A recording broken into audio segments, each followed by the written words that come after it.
بڑی اہم بات جو آپ سے عرض کرنی ہے وہ یہ ہے، اپنے اوپر توجہ دے۔ کس پر؟ جی تھوڑا سا بولیں، آپ ناراض تو نہیں؟ ہماری ساری توجہ سامنے والے پہ ہے، ساری سامنے والے کو ٹھیک کرتے رہتے ہیں تو اپنا حال برا ہی رہ جاتا ہے۔ اپنے اوپر توجہ کریں۔ آپ دیکھیں آپ کہاں کھڑے۔ ہمارے صوفیاء جب تربیت کرتے تھے نا سالکین طریقت کی، تو ان کو پوچھتے تھے کہ اب تیرا حال کیا ہے؟ وہ حال کیا ہوتا تھا؟ عاجزی کتنی ہے، غرور کتنا ہے، ریاکاری کتنی ہے، تو اخلاص کتنا ہے۔ ان چیزوں پہ توجہ کریں۔ آپ حسد تو نہیں کرتے کسی سے، آپ کسی کو حقیر تو نہیں سمجھتے، آپ کسی شخص کے بارے میں بغض حسد عداوت تو نہیں رکھتے۔ اپنے اوپر توجہ کریں۔ حضرت ابو مرتعش ایک درویش گزرے ہیں، رسالہ کشیریہ میں صاحب رسالہ لکھتے ہیں کہ وہ کہتے ہیں میری حج کی تیاری تھی، کھانا میں کھلا چکا تھا، لوگوں کی دعوت کر چکا تھا، پروگرام میرا بن گیا تھا۔ گھر میں بیٹھا تھا تو میری اماں نے نا مجھ سے کہا کہ بیٹا ذرا پانی تو پلانا۔ کہتے میرے دل میں خیال آیا 2-4 دنوں کے بعد حج پہ جانا تھا کہ اماں جی میں عالم فاضل آدمی اور ابھی حج پہ بھی جا رہا ہوں، تو پانی تو چھوٹا بھائی بھی پلا سکتا ہے۔ کہتے میں نے چھوٹے سے کہا ذرا اماں کو پانی دینا۔ کہتے وہ پانی دینے لگا تو میں نے اپنے اوپر توجہ کی۔ کس پر؟ اپنے اوپر توجہ کی تو میرے اندر سے آواز آئی کہ ابو مرتعش حج پہ جانا تیرے لیے آسان ہے اور ماں کو پانی دینا تیرے لیے مشکل ہے، یہ کیا بات ہوئی؟ فرماتے ہیں پھر میں نے اپنے اوپر اور نظر کی تو میں سمجھ گیا یہ جو میں حج پہ جا رہا ہوں نا اس میں ساری دنیا کو پتا چلے گا کہ میں حاجی ہوں۔ اماں کو پانی پلانے سے تو نہیں نا پتا چلے گا کہ یہ اماں کو پانی پلاتا ہے۔ فرماتے ہیں میں نے اسی وقت اماں سے کہا کہ اماں معاف کر دے، حج میرا نفلی ہے، میں حج پہ نہیں جاؤں گا، میں اب نا 1 سال تیری خدمت کروں گا، تیرا ہر حکم مانوں گا، اور جب میں سمجھوں گا نا میرا نفس سمجھ گیا ہے پھر میں جاؤں گا حج کرنے۔ ابھی تو میرا دیکھیں نا بابا بلے شاہ صاحب فرمانے لگے تسی حج بھی کیتی جاندے ہو، نال لہو بھی پیتی جاندے ہو، کھو کے مال یتیماں دا تے پج مسیتی جاندے ہو، تسی پھٹ دلاں دے سیندے نہیں، ایویں ٹوپیاں سیتی جاندے ہو، نفس تے چھری پھیر دے نہیں تے دمبے کیتی جاندے ہو، فرض بھلائی بیٹھے ہو، نفلہ نیتی جاندے ہو، اور دسو تے سی بلے شاہ نو ایک ہی کیتی جاندے ہو۔ انسان کھڑا تو ہو نا کہ وہ کیا کر رہا ہے۔ اپنے اوپر توجہ کریں۔ ساری زندگی گزر گئی لوگوں کی اصلاح کرتے، اور اگر اپنا حال وہی کا وہی رہ جائے، اور یہ میں صرف علماء اور واعظین کے لیے نہیں کہہ رہا، وہ تو ہمارے سروں کا تاج ہیں، وہ اگر بولے نا تو ہمارے لیے مسئلہ بن جائے، وہ تو کچھ نہ کچھ نصیحت کرتے رہتے ہیں تو ہمیں کچھ ملتا رہتا ہے۔ میں آپ سے کہہ رہا ہوں اس لیے کہ آج کل ہر بندہ نصیحتیں کر رہا ہے، لیکن کر سامنے والے کو رہا ہے، اپنے آپ کو نہیں کر رہا۔ اپنے آپ کو نصیحت کریں، اپنے آپ کو سمجھائیں، دیکھیں کہ آپ اس وقت کس معیار پر فائز ہیں۔ ایک حدیث سنیں اور اپنی بات ختم کروں۔ مسند امام احمد بن حنبل میں حضرت عمر فاروق کے صاحبزادے حضرت عبداللہ ابن عمر رضی اللہ تعالیٰ عنہ فرماتے ہیں کہ میں اور حضرت انس بن مالک دونوں نبی کریم علیہ السلام کی خدمت میں حاضر تھے تو دروازے پہ دستک ہوئی۔ نبی کریم علیہ السلام نے فرمایا انس دروازہ کھولو، جو بندہ دروازے پہ آیا نا وہ جنتی ہے۔ یہ نہیں کہا کہ اسے بتا دو، بعض جگہوں پہ ہے ایسا بھی کہ اسے بتا دو، لیکن یہاں فرمایا کہ جو دروازے پہ آیا ہے وہ بندہ کون ہے؟ یہ میرے نبی پاک کا علم غیب دیکھیں۔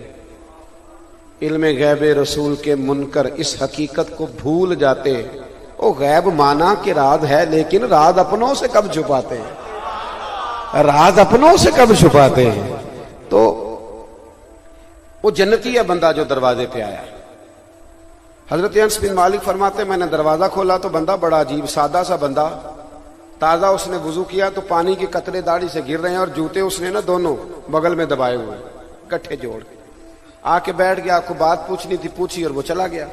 کہتے اتفاق کی بات کہ اگلے دن بھی ہم بیٹھے تھے، دروازے پہ دستک ہوئی، اسی ٹائم اسی لمحے حضور نے فرمایا دروازہ کھولو، جو دروازے بندہ ہے نا وہ جنتی ہے۔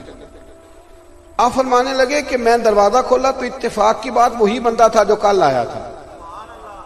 تیسرے دن بھی ایسا ہی ہوا، دستک ہوئی، حضور نے فرمایا کھولو دروازہ، جو دروازے پہ آیا بندہ جنتی۔ حضرت عمر فاروق کے صاحبزادے جناب عبداللہ ابن عمر فرماتے ہیں میں نے ارادہ کر لیا کہ پتہ کرنا ہے یہ بندہ عمل کیا کرتا ہے۔ اب تو ہم یہی پتہ کرتے ہیں نا کاروبار کیا کرتا ہے، اچھے عمل کا پتہ ہم تو یہ دیکھتے ہیں کہ جس کا کام چل رہا ہے نا اس سے دکان خالی کراؤ، خود ڈال دو، اس لیے کہ اس میں بڑے پیسے ہیں، یہ سارے کما گیا تو دکان میری، تو یہ کہاں چلا گیا، خالی کراؤ الا ماشاءاللہ۔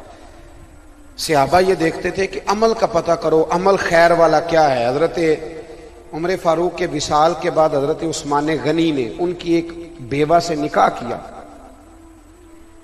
تو وہ آ گئی حضرت عثمان کے نکاح میں۔ ایک دن کہنے لگی میں بوڑھی بھی ہوں، زیادہ خوبصورت بھی نہیں، تو آپ نے میرے ساتھ نکاح کیا، امیر المومنین اچھا ہے مجھے سہارا مل گیا، پر کیوں؟ تو حضرت عثمان غنی فرمانے لگے اس لیے نکاح نہیں کیا کہ مجھے تمہاری ضرورت تھی، اس لیے نکاح کیا ہے کہ مجھے بتاؤ جناب عمر مصلی کیسے آباد کرتے تھے، وہ گھر میں قرآن شریف کیسے پڑھتے تھے، وہ رب کو راضی کیسے کرتے تھے۔ میں ان رستوں کا مسافر بننا چاہتا ہوں جن راہوں کے راہی جناب فاروق اعظم، اس لیے تمہارے ساتھ نکاح کیا ہے۔ عمل، حضرت عبداللہ ابن عمر کہتے ہیں میں نے بھی سوچا کہ جس کو حضور نے 3 دفعہ جنتی کہا ہے اس کا عمل تو دیکھو کیا ہے۔ میں اس صحابی کے پیچھے چلا گیا، میں نے کہا مجھے رکھ لو گے 2-3 دن بطور مہمان؟ نے کہا آ جاؤ۔ کہتے میں 3 دن اور 3 راتیں ان کے گھر رہا، میں زیادہ نفل پڑھتا تھا اس سے، وہ تو عشاء جماعت سے پڑھتے اور فجر جماعت سے پڑھتے، میں صدقات زیادہ کرتا تھا ان سے، میرے نوافل زیادہ تھے، میری تلاوت قرآن مجید زیادہ تھی۔ 3 دن میں رہا تو کوئی خاص چیز مجھے نظر نہ آئی، میں نے اٹھنے کا ارادہ کیا تو میں نے اس سے کہا بھائی مجھے کوئی ضرورت نہیں تھی تیرے گھر میں رہنے کی، میرا بھی یہی مکان ہے، تو نے پوچھا ہی نہیں میں کیوں رہ رہا ہوں۔ تو وہ کہنے لگا حضور آپ نے کہا تھا رہنا ہے، تو میں نے کہا بسم اللہ۔ تو فرمایا پھر میں تمہیں بتاؤں کیوں آیا تھا، اس لیے کہ وہ 3 دن ہم حضور کی بارگاہ میں بیٹھے رہے نا، تو اللہ کے رسول نے تینوں دن تجھے جنتی فرمایا، تو میں اس لیے آیا تھا کہ میں 3 دن 3 راتیں تیرے ساتھ رہوں اور معلومات کروں تو کیا نیک عمل کرتا ہے، تاکہ میں بھی وہ کروں تو اللہ تعالیٰ مجھے بھی یہ اعزاز عطا کرے۔